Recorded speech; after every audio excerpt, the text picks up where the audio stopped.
퇴직 케이크 상자에 메모지를 넣었다. 남편이 직접 쓴 글씨였습니다. 아무도 그 이유를 몰랐죠. 33년 회사를 다닌 남편은 명예퇴직과 함께 명퇴금을 받았지만 연금은 아직 몇 년이나 기다려야 했습니다. 그는 조급했고 누군가 그 조급함을 노렸죠. 투자 사기였습니다. 남편 명의로 된 계약서가 나타났고 그는 공모자로 몰렸어요. 하지만 나는 준비해뒀습니다. 케이크 상자 속 그 작은 메모지가 남편의 진짜 필체를 증명할 유일한 열쇠였죠. 서류가 곧 방패라는 걸 그날 처음 알았습니다. 이야기를 이어가기 전에 잠시 부탁드립니다. 구독과 좋아요, 알림 설정은 제가 이 길을 계속 걸어갈 힘이 됩니다. 영상 시작하겠습니다. 남편의 퇴직식 날 나는 케이크를 준비했다. 회사에서 공식 행사는 없었습니다. 33년을 다닌 회사였지만 명예퇴직자에게 거창한 송별회 같은 건 없었죠. 부서 사람들이 모여 짧은 인사를 나누고 꽃다발 하나 건네는 게 전부였어요. 오후 4시쯤 남편은 회사 정문을 나섰고 나는 집 앞 케이크 가게에 들렀습니다. 초콜릿 케이크 하나, 초는 5개만 달라고 했죠. 축하 문구 써드릴까요? 점원이 물었지만 나는 고개를 저었습니다. 집에서 남편이 직접 쓰게 하고 싶었거든요. 남편이 퇴근 가방을 들고 현관문을 열었을 때 나는 식탁에 케이크를 차려두고 있었습니다. 그는 잠시 멈춰서서 나를 바라봤어요. 표정이 묘했습니다. 고마운 건지 민망한 건지 알 수 없는 얼굴이었죠. 여보, 이거 좀 써봐요. 나는 작은 메모지와 펜을 내밀었습니다. 남편은 가방을 내려놓고 다가왔어요. 뭘 쓰라고? 축하 문구요. 케이크에 촉 꽂을 건데 당신이 직접 글 쓰면 좋잖아요. 새 출발이니까. 장도식은 잠시 망설이다가 펜을 받아들었습니다. 식탁에 앉아 종이 위에 천천히 글씨를 적어 내려갔어요. 새 출발, 장도식 화이팅. 또박또박한 글씨체였지만 어딘가 힘이 없어 보였습니다. 평소엔 각이 지고 단정했던 필체가 오늘은 약간 흔들렸죠. 됐어. 남편이 종이를 내밀었습니다. 나는 그걸 받아 케이크 상자 안쪽 모서리에 조용히 밀어 넣었어요. 왜 거기 넣어요? 나중에 추억으로 남기려고. 남편은 고개를 끄덕였지만 더 묻지 않았습니다. 그는 그런 사람이었어요. 작은 것엔 관심이 없었죠. 케이크 초에 불을 붙였고 우리는 함께 촛불을 껐습니다. 딸 수빈이 회사에서 퇴근에 도착한 건 그로부터 1시간 뒤였어요. 아빠, 축하드려요. 수빈이 꽃다발을 건넸습니다.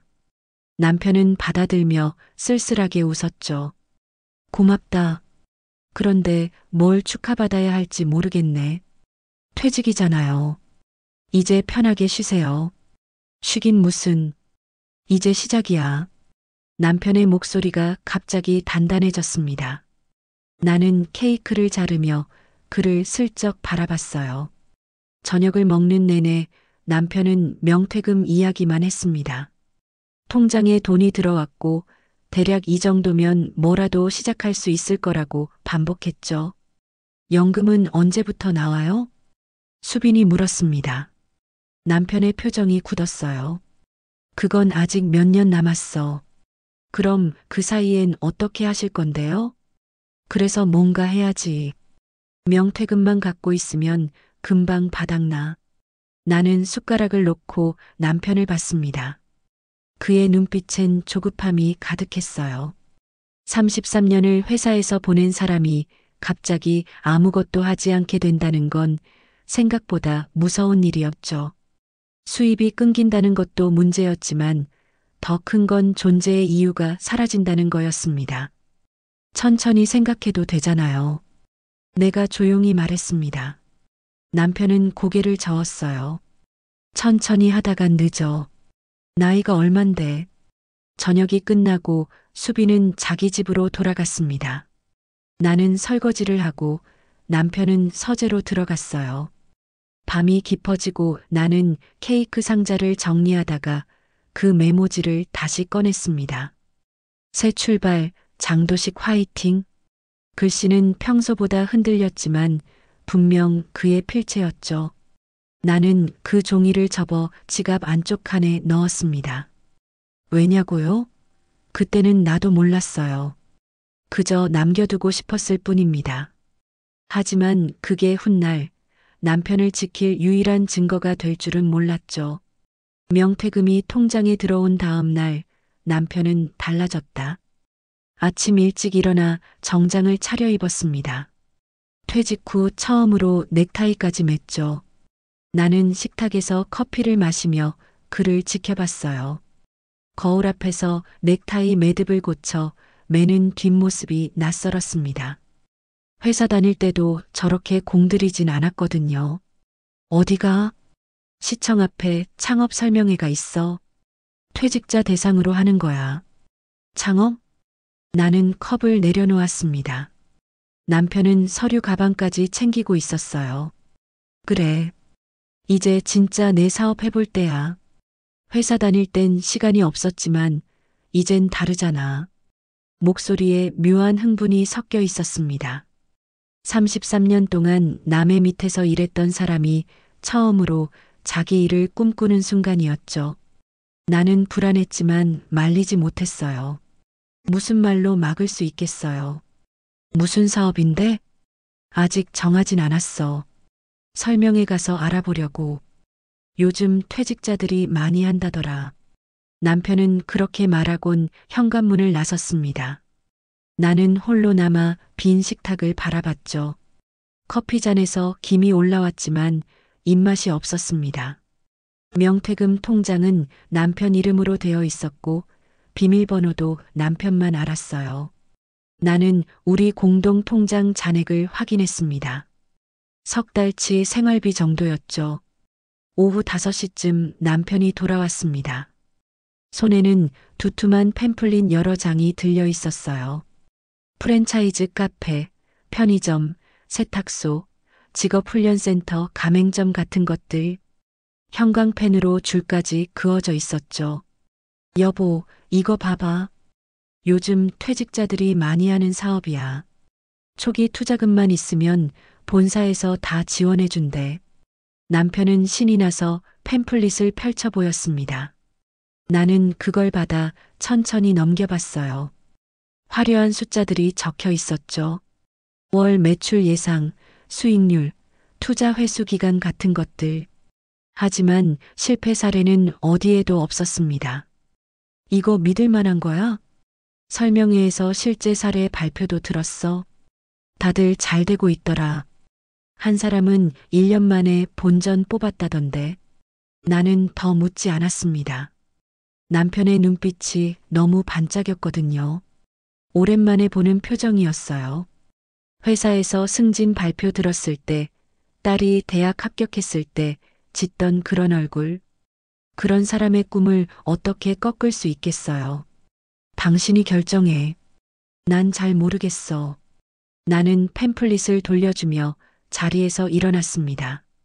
남편은 실망한 기색 없이 다시 서류를 들여다봤죠. 저녁을 준비하는 동안에도 그는 거실 소파에 앉아 형광펜으로 무언가를 표시하고 있었어요. 걱정하지 마. 내가 알아서 할게. 연금 나오기 전까지는 내가 책임진다니까. 그 말이 내 가슴을 무겁게 눌렀습니다. 책임진다는 말. 그건 혼자 결정하겠다는 뜻이기도 했죠. 나는 냉장고 문을 열었다 닫으며 한숨을 삼켰어요. 그날 밤 남편은 새벽까지 서재에 불을 켜두었습니다. 나는 침대에 누워 천장을 바라봤어요. 형광등 불빛이 문틈으로 새어나왔고 키보드 두드리는 소리가 들렸죠. 퇴직 후 남편이 변하고 있었습니다. 예전엔 신중했던 사람이 이제는 조급해 보였어요. 다음 날 아침 남편이 식탁에 앉아 말했습니다. 여보, 이것 좀 봐봐. 노트북 화면엔 직업훈련센터 가맹 안내 페이지가 떠 있었어요. 초기 투자금, 예상 수익, 정부 지원금 항목들이 정리되어 있었죠. 이거 괜찮은 것 같아. 정부에서 일부 지원도 해주고 수강생 모집도 본사에서 도와준대. 얼마나 들어가는데? 명퇴금으로 충분해. 그리고 운영하면서 연금 나올 때까지 버틸 수 있을 것 같아. 나는 화면을 들여다봤습니다. 숫자들은 그럴듯했지만 뭔가 불안했어요. 너무 좋은 조건이었거든요. 천천히 알아보는 게 어때? 천천히 하다간 좋은 자리 다 나가. 지금 신청하는 사람 많다던데. 남편의 목소리가 단호해졌습니다. 나는 더 말하지 않았어요. 그리고 그날 오후 남편은 설명회에 또 갔습니다. 돌아왔을 때 그의 손엔 가계약서가 들려 있었죠. 통장이 사라진 건 그 다음 주였다. 정확히 말하면 통장 자체가 사라진 건 아니었습니다. 남편이 모든 통장을 회수해 간 거였죠. 공동 명의였던 것도, 내 명의로 된 적금도, 심지어 딸 수빈 명의로 만들어뒀던 비상금 통장까지 전부. 어느 날 아침 일어나 보니 서재 책상 위에 통장들이 쌓여 있었어요. 왜 이것까지 가져간 거야? 나는 남편에게 물었습니다. 그는 노트북 앞에 앉아 엑셀 파일에 뭔가를 입력하고 있었어요. 투자 계획 세우려면 전체 자산을 파악해야 하잖아. 걱정하지 말고 정리만 하는 거니까. 그래도 수빈이 거까지 왜? 그것도 결국 우리 돈이잖아. 나중에 다시 넣어줄게. 남편의 목소리는 단호했습니다. 나는 더 따지지 못했어요. 그가 틀린 말을 한 건 아니었으니까. 수빈 명의 통장도 우리가 만들어준 거였고, 돈도 우리가 넣어준 거였죠. 하지만 뭔가 잘못되고 있다는 느낌은 점점 강해졌습니다. 연금이 나오기 전까지는 내가 책임진다고 했지? 남편이 모니터를 보며 말했습니다. 나는 고개를 끄덕였어요. 응, 들었어. 그럼 믿어줘. 내가 33년 회사 다닌 사람이야. 이 정도 관리 못할 것 같아? 나는 아무 말도 하지 않았습니다. 대신 서재를 나와 거실로 갔죠. 창밖으로 겨울 해가 기울고 있었어요. 나는 소파에 앉아 핸드폰을 꺼내 은행 앱을 열어봤습니다. 4명의 계좌엔 얼마 남아있지 않았어요. 오후 3시쯤 전화가 울렸습니다. 딸 수빈이었죠. 엄마, 적금 통장 어떻게 됐어요? 은행에서 통장 계좌가 해지됐다고 하는데. 아빠가 가져갔어. 왜요? 자산 정리한대. 나중에 다시 만들어준다고 했어. 전화 너머로 한숨소리가 들렸습니다. 엄마, 그거 이상한 거 아니에요? 왜 갑자기 전부 회수하는 건데요? 제 통장까지요? 나는 대답하지 못했습니다. 수빈 말이 맞았어요. 이건 분명 이상한 일이었죠. 하지만 남편을 의심한다는 건 30년 결혼 생활을 의심한다는 뜻이기도 했습니다. 아빠 뜻이 있겠지. 기다려보자. 엄마는 왜 그렇게 참기만 해요? 제 돈인데 왜 물어보지도 않고 가져가요? 수빈의 목소리가 날카로워졌습니다. 나는 입술을 깨물었어요. 참는 게 아니라 믿는 거야. 믿음이랑 무관심은 다른 거예요. 엄마가 아무 말도 안 하니까 아빠가 저러는 거잖아요. 그 말이 가슴을 찔렀습니다. 무관심. 나는 정말 무관심했던 걸까요? 아니면 그저 남편을 믿고 싶었던 걸까요? 알았어. 내가 얘기해 볼게. 진짜 얘기하실 거예요? 응. 수빈은 그제야 한숨을 내쉬었습니다. 나는 전화를 끊고 서재 쪽을 바라봤어요. 문틈으로 남편의 뒷모습이 보였죠. 여전히 컴퓨터 화면을 들여다보고 있었습니다. 저녁 무렵 남편이 서재에서 나왔습니다. 얼굴엔 만족스러운 표정이 가득했어요. 다 정리했어. 생각보다 괜찮네.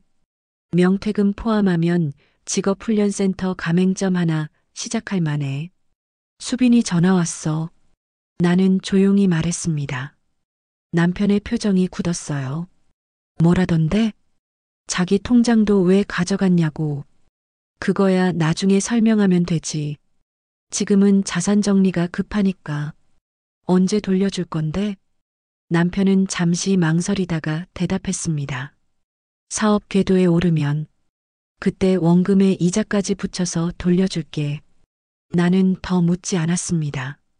남편의 눈빛이 이미 다른 곳을 보고 있었거든요. 그는 다시 서재로 들어갔고 나는 부엌에 남았죠. 그날 밤 나는 지갑 안쪽 칸을 열어봤습니다. 퇴직 케이크 메모지가 거기 있었어요. 새 출발, 장도식 화이팅. 글씨는 여전히 또박또박했지만 이제는 그 의미가 달라 보였습니다. 새 출발이 이렇게 불안할 줄은 몰랐죠. 남편이 윤소연을 만난 건 직업훈련센터 설명회에서였다. 그날 저녁 남편은 평소보다 일찍 들어왔습니다. 얼굴엔 흥분이 가득했어요. 손에는 명함과 센터 안내 책자가 들려 있었죠. 여보, 오늘 정말 좋은 사람 만났어. 남편이 현관문을 열자마자 말했습니다. 나는 부엌에서 저녁 준비를 하다 말고 고개를 돌렸어요. 누구? 윤소연이라고 직업훈련센터 강사야. 근데 이 사람이 센터 확장 사업을 준비 중이래. 투자자를 찾고 있다던데. 남편은 신발도 제대로 벗지 않고 거실로 들어왔습니다. 나는 앞치마를 벗고 그를 따라갔어요.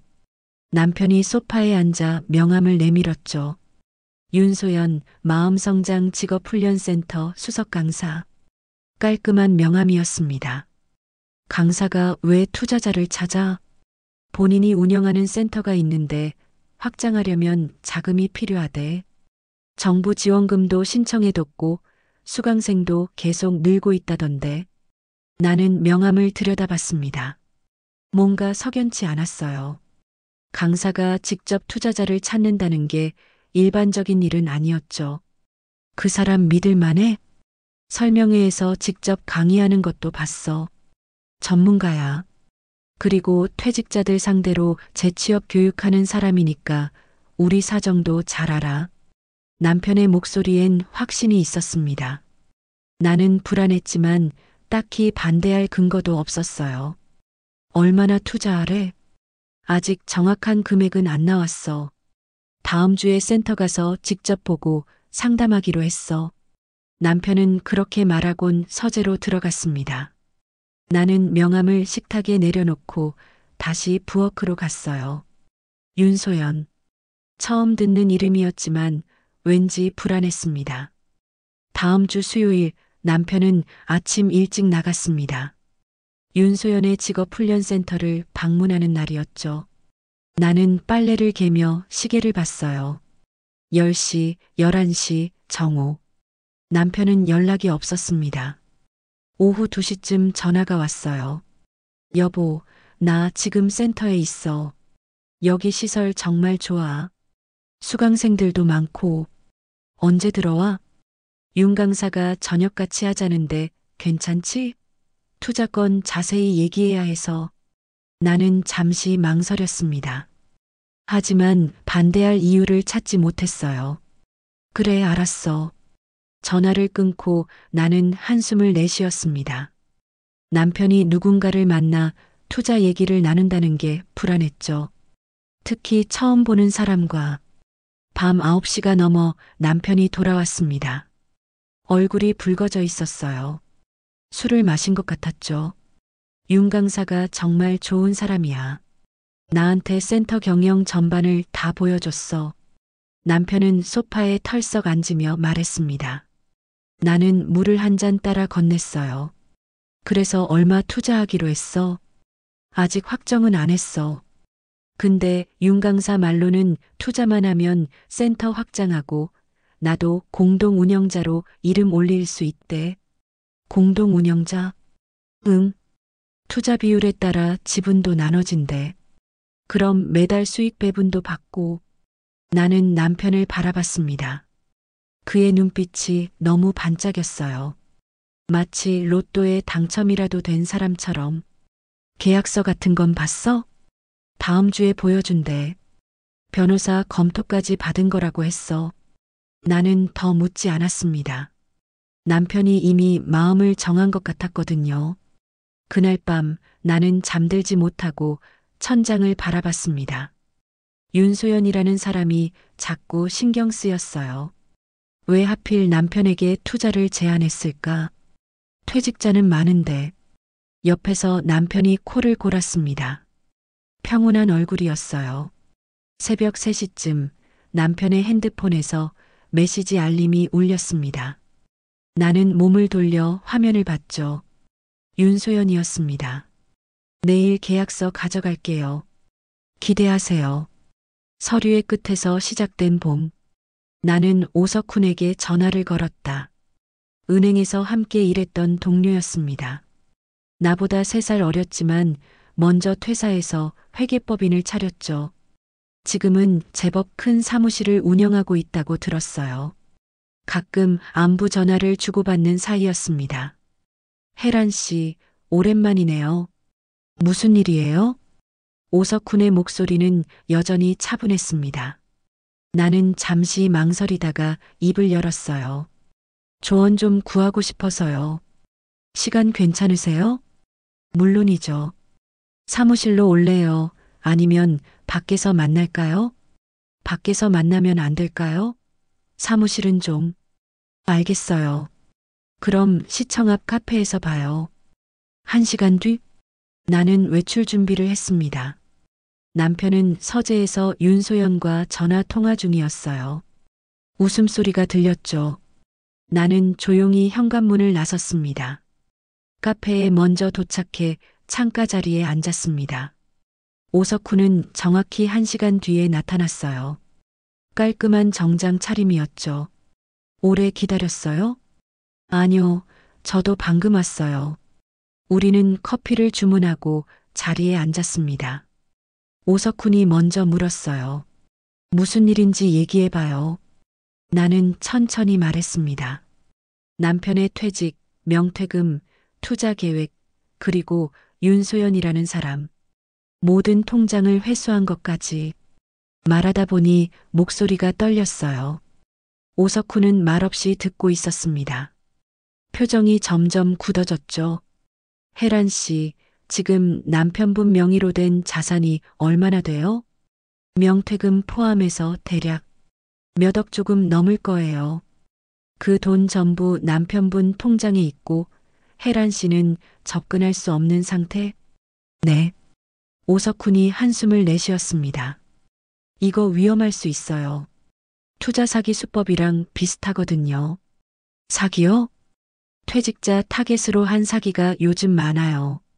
직업훈련센터, 프랜차이즈, 공동사업 같은 걸로 접근하죠. 처음엔 소액 투자부터 시작해서 나중엔 전 재산을 털어가는 수법이에요. 나는 입술을 깨물었습니다. 내가 막연히 느낀 불안이 현실이 되는 순간이었죠. 그럼 어떡하죠? 일단 계약서를 확인해야 해요. 남편분이 계약서 받으면 제게 보여주세요. 제가 검토해 드릴게요. 남편한테 뭐라고 말하죠? 믿지 말라고? 오석훈이 고개를 저었습니다. 감정으로는 안 돼요. 지금 남편분은 새로운 시작에 들떠 있는 상태잖아요. 누가 말리면 오히려 반발할 거예요. 그럼요. 절차로 대응해야 해요. 계약서 검토는 당연한 거니까 전문가한테 보여달라고 요청하세요. 의심하는 게 아니라 확인하는 거라고요. 오석훈의 말이 마음에 남았습니다. 감정 말고 절차로. 나는 고개를 끄덕였어요. 그리고 혜란 씨. 오석훈이 조용히 말했습니다. 지금부터라도 혜란 씨 명의로 통장 하나 만드세요. 돈 들어오면 거기 넣고 절대 남편분한테 말하지 마세요. 그건 왜요? 만약에 대비해야죠. 최악의 경우 남편분이 전 재산 날리면 혜란 씨라도 살아남아야 가족이 버티잖아요.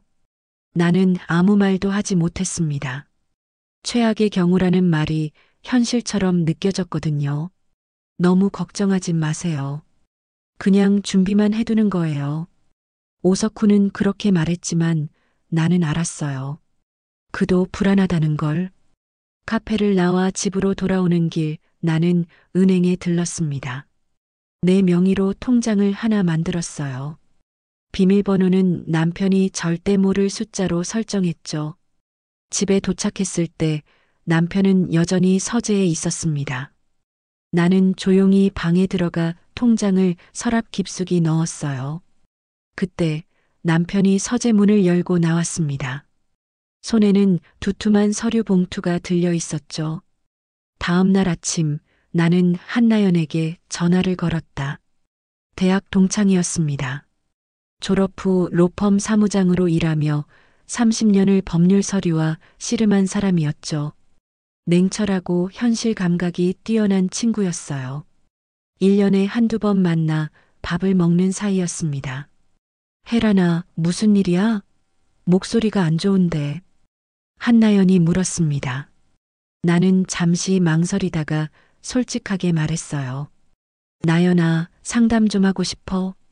시간 있어? 지금 당장? 괜찮아. 점심때 사무실로 와. 내가 샌드위치 시켜놓을게. 나는 남편에게 친구 만나러 간다고만 말하고 집을 나섰습니다. 로펌은 강남역 근처에 있었어요. 고층 빌딩 20층에 자리한 곳이었죠. 한나연은 사무장실에서 나를 맞아줬습니다. 앉아. 일단 먹으면서 얘기해. 테이블엔 샌드위치와 커피가 준비되어 있었어요.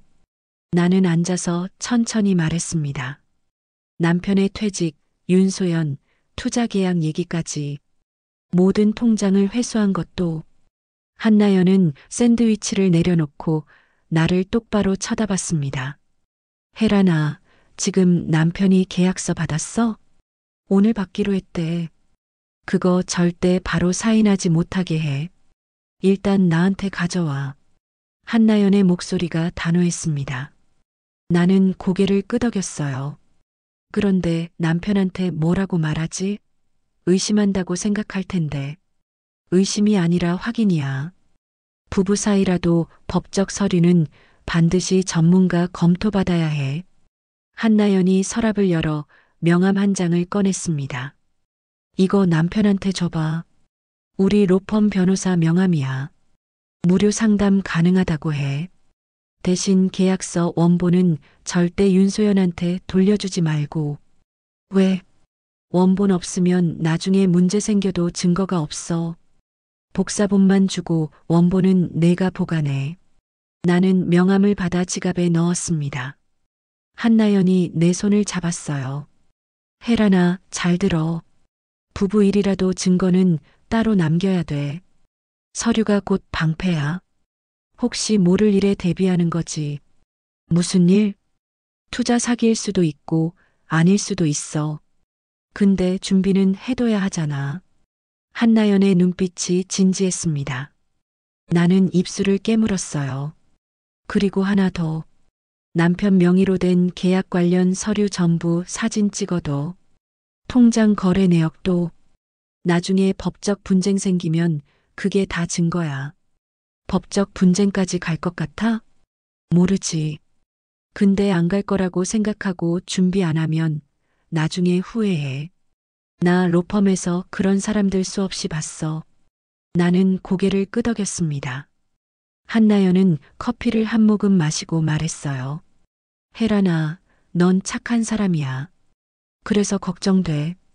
착한 사람들이 당하거든. 나연아, 난 그냥 남편을 믿고 싶어.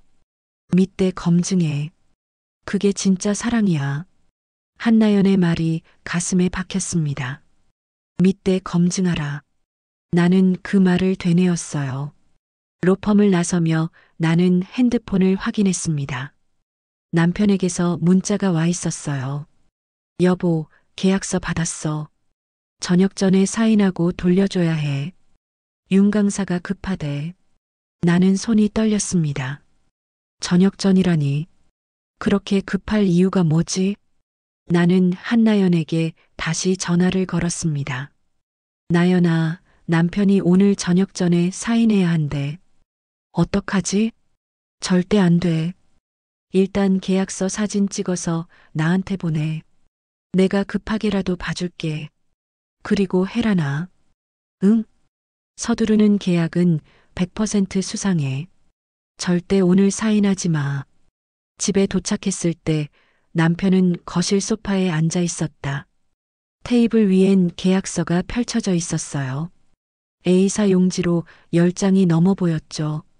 남편은 형광펜으로 줄을 그으며 읽고 있었습니다. 왔어? 이것 좀 봐봐. 조건이 정말 좋아. 남편이 나를 보며 웃었습니다. 나는 가방을 내려놓고 다가갔어요. 뭐가 좋은데? 투자금 대비 수익 배분 비율이 높아. 그리고 정부 지원금도 받을 수 있대. 여기 봐, 이 조항. 남편이 계약서 3페이지를 가리켰습니다. 나는 허리를 굽혀 들여다봤어요. 법률 용어가 빽빽하게 적혀 있었죠. 하지만 한 가지가 눈에 들어왔습니다. 투자금 납부 기한. 오늘로부터 3일이네. 왜 이렇게 급해? 윤 강사 말로는 정부 지원금 신청 마감이 다음 주래. 그 전에 계약 완료해야 한대. 나는 계약서를 집어들었습니다. 천천히 넘기며 읽었어요. 투자 구조, 수익 배분, 위약금 조항.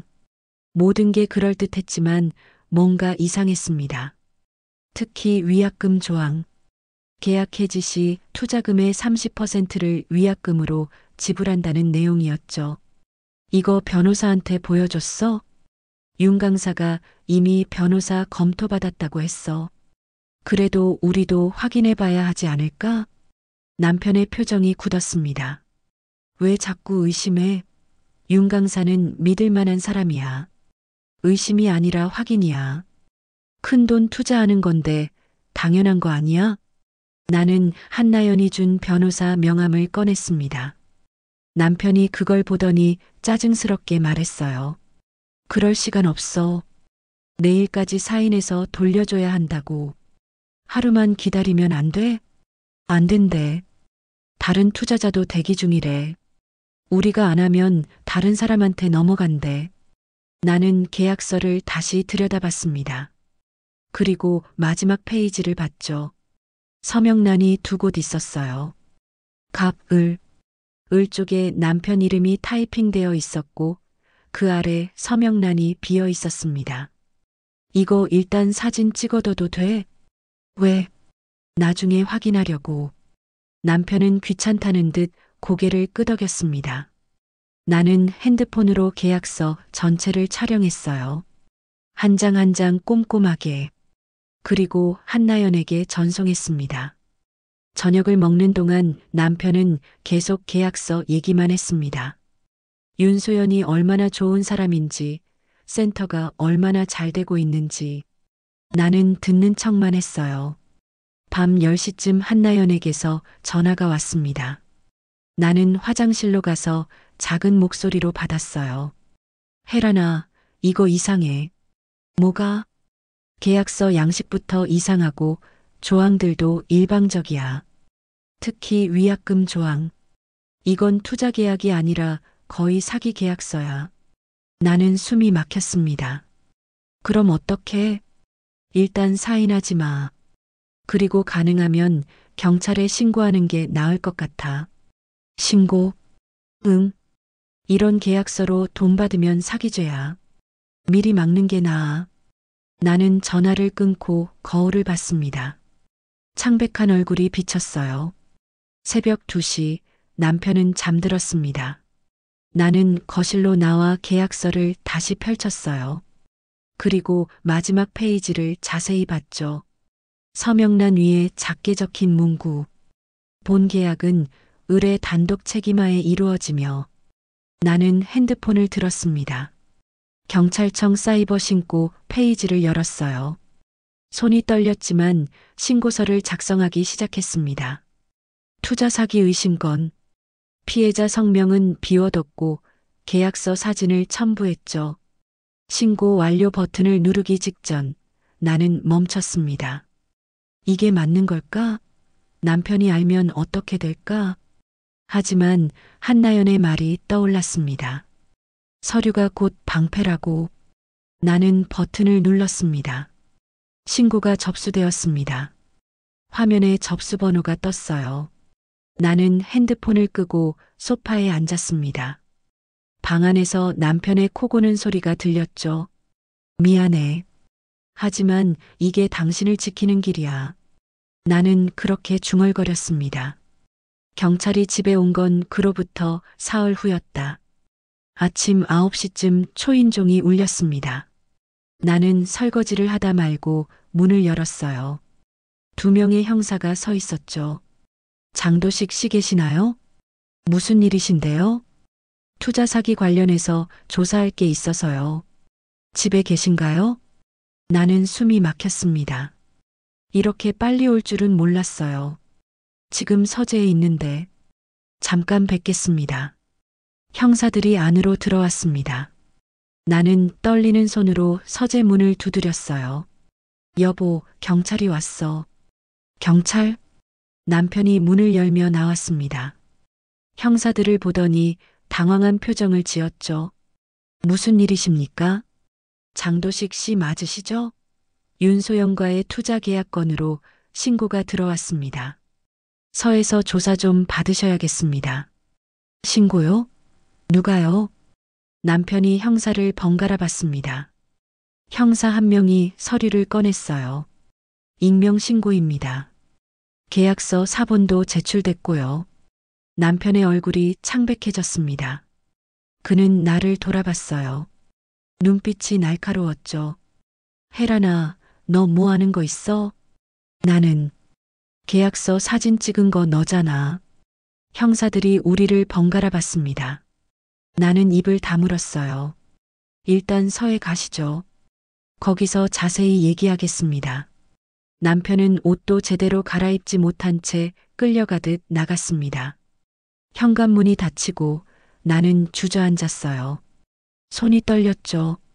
그날 저녁 남편은 집에 돌아오지 않았습니다. 전화도 받지 않았어요. 밤 10시쯤 수빈에게서 연락이 왔습니다. 엄마, 아빠한테 무슨 일 있어요? 기사 떴는데. 기사? 나는 포털 사이트를 열어봤습니다. 검색창에 남편 이름을 쳤어요. 기사가 떴죠. 전직 공기업 직원 장모 씨, 투자 사기 연루 의혹. 기사를 읽는 동안 온몸에 힘이 빠졌습니다. 남편이 윤소연과 함께 투자 사기를 공모했다는 내용이었어요. 명퇴금을 미끼로 다른 퇴직자들을 모집하려 했다는 거였죠. 엄마, 이거 사실이에요? 아니야. 아빠는 피해자야. 그럼 왜 용의자로 나와요? 나는 대답하지 못했습니다. 전화를 끊고 소파에 앉았어요. 핸드폰 화면엔 기사가 그대로 떠 있었죠. 자정이 넘어 남편이 돌아왔습니다. 얼굴이 일그러져 있었어요. 나를 보자마자 소리를 질렀죠. 너 했지? 뭘? 경찰에 신고한 거, 계약서 사진 찍어서 넘긴 거. 남편이 테이블을 주먹으로 쳤습니다. 나는 뒤로 물러섰어요. 진정해. 설명할게. 무슨 설명을?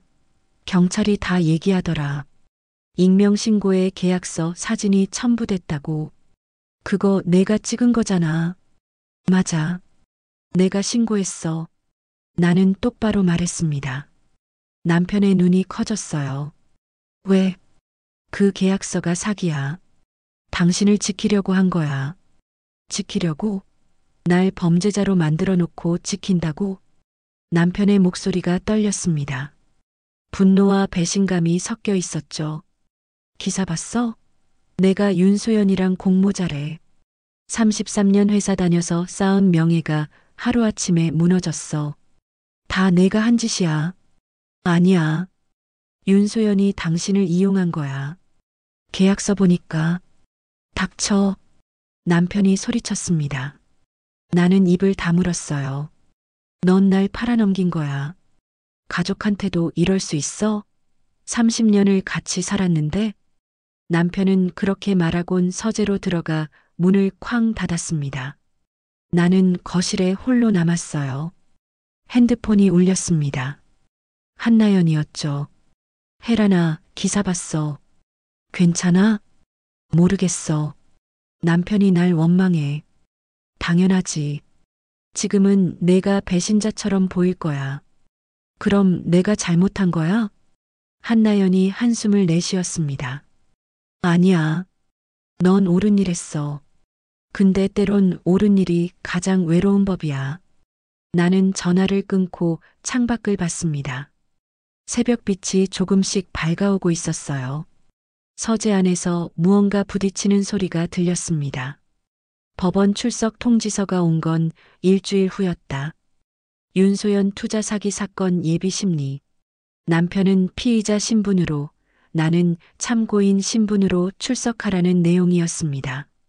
같은 날, 같은 시간, 같은 법정. 하지만 우리는 서로 다른 입장이었죠. 법정에 가는 날 아침, 남편은 나를 쳐다보지도 않았습니다. 정장을 입고 먼저 집을 나섰어요. 나는 1시간 뒤에 출발했죠. 법원 복도는 사람들로 붐볐습니다. 나는 사무법정 앞에 섰어요. 문 너머로 남편의 뒷모습이 보였죠. 피고인석 옆에 앉아 있었습니다. 변호사와 무언가 대화하고 있었어요. 참고인 박혜란 씨? 법원 직원이 나를 불렀습니다. 나는 고개를 끄덕이고 안으로 들어갔어요. 방청석에 앉았죠. 남편과 눈이 마주쳤습니다. 그의 눈빛은 차가봤어요. 증오에 가까운 표정이었죠. 재판장이 입장했고 심리가 시작됐습니다. 검사가 사건 개요를 설명했어요. 윤소연이 주도한 투자 사기, 장도식이 공모자로 추정된다는 내용, 명퇴금을 받은 퇴직자를 타깃으로 하려 했다는 증거가 있다고 했죠. 피의자 장도식, 윤소연과의 관계를 설명하십시오. 재판장이 물었습니다. 남편이 일어섰어요. 저는 피해자입니다. 윤소연에게 속았을 뿐이고 공모한 적 없습니다. 하지만 계약서에 피의자 명의로 투자금이 명시되어 있습니다. 이걸 어떻게 설명하시겠습니까? 그건 저도 투자하려고 했던 건 맞습니다. 하지만 사기인 줄 몰랐습니다. 남편의 목소리가 떨렸습니다. 나는 손을 꽉 쥐었어요. 참고인 박혜란을 증인석으로. 내 이름이 불렸습니다. 나는 일어나 증인석으로 걸어갔어요. 남편의 시선이 내 등을 찔렀죠. 참고인은 신고자 본인입니까? 검사가 물었습니다. 나는 잠시 망설이다가 대답했어요. 네. 왜 남편을 신고했습니까? 남편을 신고한 게 아닙니다. 사기 계약을 신고한 겁니다. 구분이 가능합니까? 계약 당사자가 남편인데 남편이 피해자라고 생각했습니다. 그래서 미리 막으려고 했어요. 검사가 서류를 넘겼습니다. 하지만 결과적으로 남편은 공모 혐의를 받고 있습니다. 이걸 예상하지 못했습니까? 나는 대답하지 못했습니다. 예상했냐고요? 솔직히 몰랐어요. 남편이 이렇게까지 될 줄은. 피의자 장도식, 참고인에게 할 말 있습니까? 재판장이 남편을 봤습니다. 남편이 벌떡 일어났어요. 넌 날 팔아넘긴 거야. 목소리가 법정에 울렸습니다. 나는 고개를 들어 남편을 봤어요. 30년을 같이 살면서 한 번도 날 의심한 적 없었잖아. 근데 왜 이제 와서 이래? 내가 뭘 잘못했어? 당신은 잘못한 게 없어. 나는 조용히 말했습니다. 그럼 왜 신고했어? 왜 날 이 지경으로 만들었어? 당신을 지키려고 했어. 지키긴 뭘 지켜. 내 인생 망쳐놓고. 남편의 얼굴이 붉어졌습니다. 변호사가 그의 팔을 잡았지만 뿌리쳤죠. 조용히 하십시오. 재판장이 말했습니다. 남편은 다시 앉았지만 나를 노려봤어요. 나는 아무 말도 하지 않았습니다. 설명해봤자 소용없었죠. 지금 남편에게 나는 배신자였으니까. 심리가 끝나고 법정을 나섰습니다. 복도에서 한나연이 기다리고 있었어요. 괜찮아? 모르겠어. 다음 주에 본 재판 시작해. 그때 진실이 밝혀질 거야. 진실이 뭔데? 나는 한나연을 봤습니다. 그녀가 내 어깨를 두드렸어요. 내가 옳았다는 거, 그리고 남편이 정말 피해자라는 거. 나는 고개를 끄덕였습니다. 하지만 확신이 서지 않았어요. 복도 끝에서 남편이 나오는 게 보였습니다. 눈이 마주쳤죠. 남편은 고개를 돌리고 반대쪽으로 걸어갔습니다. 본 재판이 시작된 건 2주일 후였다. 법정은 지난번보다 사람이 많았습니다. 기자들도 몇 명 보였어요. 윤소연 투자 사기 사건이 언론에 알려지면서 관심이 커진 거였죠. 나는 증인석 옆 의자에 앉았습니다. 남편은 피고인석에 앉아 있었어요. 여전히 나를 보지 않았죠. 윤소연도 법정에 있었습니다. 단정한 정장 차림이었어요. 얼굴엔 자신감이 가득했죠. 마치 아무 문제 없다는 듯. 재판장이 입장했고 심리가 재개됐습니다. 검사 측 증거 제출하십시오. 검사가 서류 뭉치를 제출했어요. 계약서, 통장 거래 내역, 윤소연과 남편의 문자 내역. 모든 게 남편에게 불리했습니다. 피의자 장도식의 명의로 작성된 계약서입니다. 서명도 있습니다. 검사가 계약서를 화면에 띄웠습니다. 마지막 페이지 서명란에 남편 이름이 적혀 있었어요. 필기체로 휘갈겨 쓴 서명이었죠. 이 서명이 본인 것입니까? 재판장이 남편에게 물었습니다. 남편이 일어나 화면을 봤어요. 아닙니다. 저는 이 계약서에 서명한 적 없습니다. 하지만 필체가 유사합니다. 유사할 순 있어도 제 서명이 아닙니다. 저는 과거에도 서명 위조 사건에 휘말린 적 있습니다. 그래서 중요한 서류엔 절대 서명하지 않습니다. 방청석이 웅성거렸습니다. 나는 가방에서 봉투 하나를 꺼냈어요. 손이 떨렸죠. 증인 박해란 제출할 증거가 있습니까? 재판장이 나를 봤습니다. 나는 일어나 증인석으로 걸어갔어요. 있습니다. 나는 봉투를 건넸습니다. 법원 직원이 받아 재판장에게 전달했죠. 재판장이 봉투를 열었어요. 안에서 작은 메모지 한 장이 나왔습니다. 퇴직 케이크에 남편이 직접 쓴 그 메모였죠. 이게 무엇입니까? 남편이 퇴직하던 날 직접 쓴 메모입니다. 케이크에 붙이려고 문구를 부탁했고 남편이 손수 썼습니다. 재판장이 메모를 들여다봤습니다. 새 출발, 장도식 화이팅. 또박또박한 필체였어요. 이 메모와 계약서 서명을 비교 감정해 주시기 바랍니다. 검사가 요청했습니다. 재판장이 고개를 끄덕였죠. 필적 감정사를 소환하겠습니다. 다음 기일의 결과를 제출하십시오. 심리가 중단됐습니다. 법정을 나서는데 남편이 뒤에서 나를 불렀어요. 혜란아. 나는 멈춰섰습니다. 돌아보니 남편이 서 있었어요. 표정이 복잡했죠. 그게 뭐야? 퇴직 케이크 메모. 당신이 직접 쓴 거. 왜 가지고 있었어? 나는 대답하지 않았습니다. 남편의 눈빛이 흔들렸어요. 설마 그때부터 이걸 준비한 거야? 당신을 지키려고 했어. 남편이 입을 열었다가 다물었습니다. 뭐라 말해야 할지 모르는 표정이었죠. 다음 재판날 필적 감정 결과가 나왔습니다. 계약서의 서명과 메모지의 필체는 동일인이 작성한 것이 아닙니다. 감정사가 발표했습니다. 방청석이 술렁였어요. 계약서 서명은 의도적으로 흉내낸 흔적이 있습니다. 특히 시옷 받침과 히읗 쓰는 방식이 다릅니다. 메모지는 또박또박 각이 져 있지만 계약서는 흘려 쓴 형태입니다.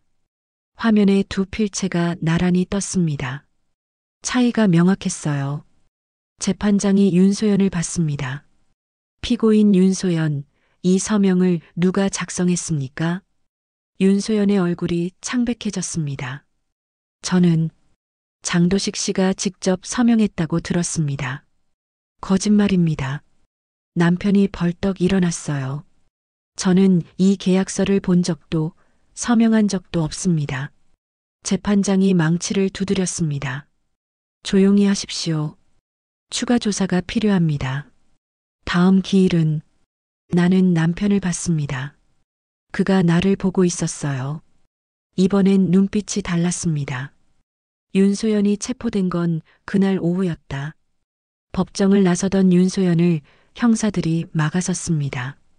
수갑이 채워지는 순간 그녀의 얼굴이 일그러졌어요. 더 이상 자신감 넘치던 모습은 없었죠. 장도식 씨 명의로 계약서를 위조한 혐의입니다. 동행하시죠. 형사의 말에 윤소연이 소리를 질렀습니다. 아니에요. 저는 그냥 사업 파트너를 찾았을 뿐이에요. 사업 파트너의 서명을 위조했습니까? 윤소연은 대답하지 못했습니다.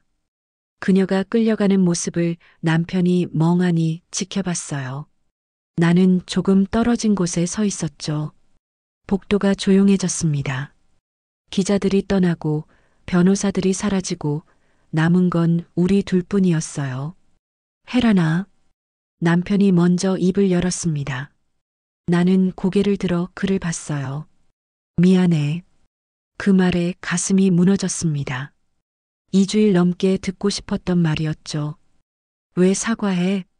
날 의심한 게 아니었구나. 지키려고 했던 거였어. 남편의 목소리가 떨렸습니다. 나는 고개를 끄덕였어요. 그때 내게 왜 말하지 않았어? 윤소연이 수상하다고, 계약서가 이상하다고 말했어. 변호사한테 보여달라고 했잖아. 그때 좀 더 강하게 말했어야지. 내가 듣게. 나는 한숨을 내쉬었습니다. 강하게 말했으면 들었을까? 당신은 이미 마음을 정했었잖아. 윤소연을 믿기로. 남편이 말없이 고개를 숙였습니다. 나는 당신이 스스로 깨닫길 바랐어요. 내가 아무리 말해도 소용없다는 걸 알았거든요. 그래서 증거를 남긴 거예요. 케이크 메모. 응. 당신 필체를 남겨두고 싶었어. 혹시 모를 일에 대비해서. 남편의 눈가가 붉어졌습니다. 그럼 처음부터 날 의심한 게 아니라 나를 지킬 준비를 한 거였어? 그래. 남편이 다가와 나를 껴안았습니다. 2주일 만에 처음이었어요. 나는 그의 등을 토닥였죠. 미안해. 널 배신자로 몰았어. 30년 같이 산 사람을 그렇게 의심했어. 괜찮아. 나도 이해해. 당신 입장에선 그렇게 보였을 거야. 우리는 한참 그렇게 서 있었습니다. 복도에 석양빛이 들어왔어요. 이제 어떡하지? 남편이 물었습니다. 나는 그를 바라봤어요. 다시 시작하는 거지. 명퇴금은 다 날렸어. 통장도 동결됐고. 알아. 근데 우리 아직 건강하잖아. 다시 일하면 돼. 남편이 쓸쓸하게 웃었습니다. 60 넘은 사람을 누가 써줘. 나도 58이야. 근데 나 다음 주부터 일 시작해. 은행 후배가 회계일 소개해줬거든.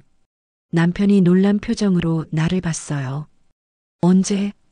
일주일 전. 준비는 해뒀어. 혹시 몰라서. 남편의 눈에서 눈물이 떨어졌습니다. 넌 진짜 나보다 훨씬 강하구나. 강한 게 아니야. 그냥 살아남으려고 한 거지. 우리는 법원을 나섰습니다. 저녁 하늘이 붉게 물들어 있었어요. 여보. 남편이 내 손을 잡았습니다. 다시는 널 의심하지 않을게. 그리고 이제부턴 우리 함께 결정하자. 통장도 계약도 모든 거. 나는 고개를 끄덕였습니다. 그래. 그게 맞아. 주차장으로 걸어가는데 핸드폰이 울렸습니다. 오석훈이었어요. 나는 전화를 받지 않고 화면만 봤습니다. 남편이 물었죠. 누구야? 나중에 얘기할게. 하지만 나는 알고 있었습니다. 이 전화가 우리 인생의 또 다른 시작을 알리는 신호라는 걸. 연금 개시 통보서가 도착한 건 그로부터 몇 년 후였다. 우편함을 열었을 때 국민연금공단 봉투가 들어 있었습니다. 나는 그걸 들고 집에 올라왔어요. 남편은 거실에서 신문을 보고 있었죠. 예전처럼 구직 정보를 찾아 헤매던 모습은 아니었습니다. 이거 왔어. 나는 봉투를 건넸습니다. 남편이 뜯어보더니 깊게 숨을 내쉬었어요. 드디어 연금 나오네. 65세 되니까. 얼마나 나와? 생각보다 적네. 하지만 그래도 남편의 목소리가 잦아들었습니다. 나는 그 옆에 앉았어요. 괜찮아. 나도 일하고 있잖아. 우리 둘이 벌면 충분해. 나는 그때부터 회계 일을 계속해왔습니다. 오석훈이 소개해준 곳에서 시작해서 지금은 작은 사무소까지 운영하고 있었죠. 급여는 많지 않았지만 일하는 게 좋았어요. 내 이름으로 돈을 버는 것, 내 통장에 돈이 찍히는 것, 그게 얼마나 자유로운 일인지 깨달았습니다. 미안해. 내가 쉴 나이에 일하게 만들어서. 남편이 말했습니다. 나는 고개를 저었어요. 쉴 나이라니. 나 아직 건강해. 그리고 일하는 게 재미있어. 진심이야? 응. 은행 다닐 땐 몰랐는데 지금은 내가 하고 싶어서 하는 일이거든. 그게 다르더라. 남편이 쓸쓸하게 웃었습니다. 나는 그의 손을 잡았어요. 당신도 곧 찾을 거야. 당신에게 맞는 일. 60 넘은 사람을 누가 원하겠어. 있어. 경력 많은 사람 필요한 곳 많아. 우리는 잠시 말없이 앉아 있었습니다. 창밖으로 봄바람이 불어왔어요. 며칠 후 나는 구청에 갔습니다. 사업자 등록을 하러 가는 길이었죠. 한나연이 제안한 일이었어요. 프리랜서 회계사로 독립하면 어떻겠냐고. 해란 경력이면 충분해. 작은 회사들 세무 상담해주고 기장 대행하면 돼. 한나연의 말이 용기를 줬습니다. 나는 서류를 준비했어요.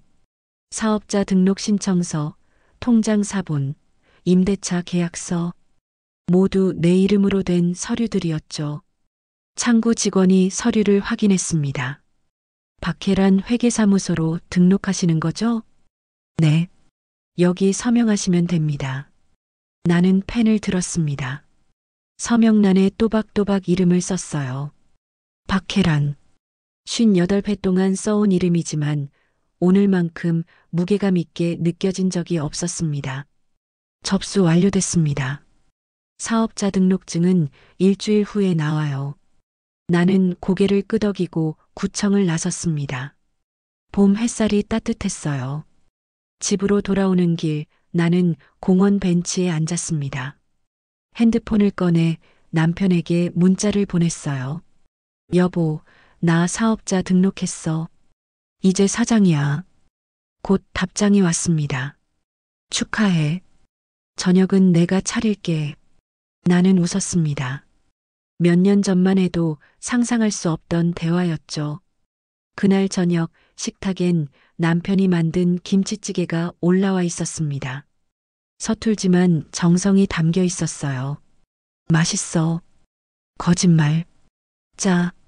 짜도 맛있어. 우리는 마주보고 웃었습니다. 딸 수빈이 들어왔어요. 엄마, 사업자 등록했다며? 축하해요. 고마워. 아빠도 이제 뭐 좀 하세요. 맨날 집에만 있지 말고. 수빈의 말에 남편이 머쓱하게 웃었습니다. 알았어.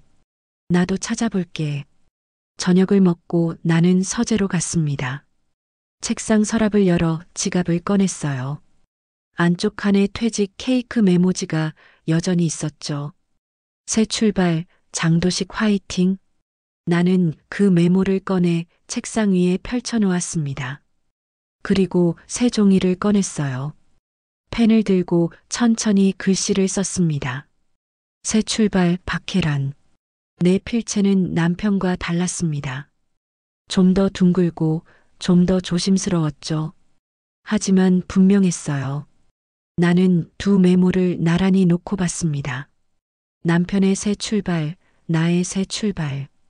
시작은 달랐지만 결국 같은 곳을 향하고 있었죠. 문이 열리고 남편이 들어왔습니다.